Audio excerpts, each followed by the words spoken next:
Както обещах, ето една малка част от елементите, от които е съставена основната част на карбоновата конструкция на Rage Carbon. Тук са снатките, свръзките, бъзбаровете, отливките и телескопичните варианти.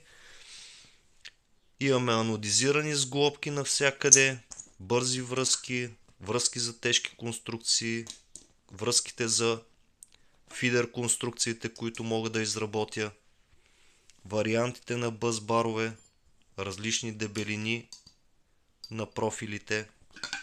Ето тук съм ви направил една амостра, за да покажа какво имам предвид, когато конструкцията е фиксирана. Различните модули на карбон, както дължини, така и дебелини на карбона. Това е една малка част от модулите, които ви показвам в момента. Свръзките за тежките конструкции, като тези тръби, които са 25 мм карбонов модул. Това са едните варианти на свръзка, анодизиран алуминий, другите са отливка.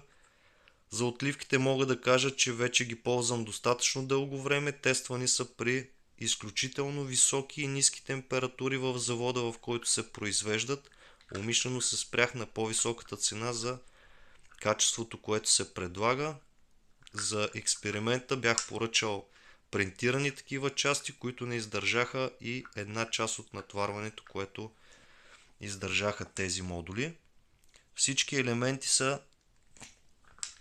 подходящи за използване на различни видове тръби, като тези преходници заключват перфектно в каналите, които са изработени в завода, за да няма никакво усукване или преплъзване на самите части.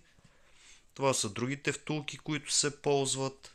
Имаме телескопичните варианти, отново анодизиран или ABS пластмаса. Това са двата вида глави, които се предлагат в момента. Късата глава е с въртене само на 360 градуса, без регулиране на никакъв наклон, като имаме бързо отключване и заключване на самата основа на конструкцията. Това е другия вариант на глава, който е висок и който има опция за въртене на 360 градуса и регулиране на всякакви наклони напред и назад, нагоре и надолу.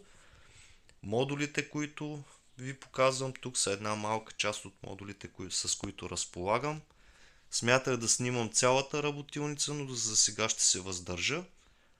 Това са основните модули, които мога да ви предложа. Карбона не смятам да го коментирам. Достатъчно хора знаят колко е здрав и колко е надежден като материал. Всеки може да избере дали да си поръча карбонова конструкция, алуминиева, неръждавейка и така нататък. Изборът е изцяло ваш. Това е, което аз мога да ви предложа.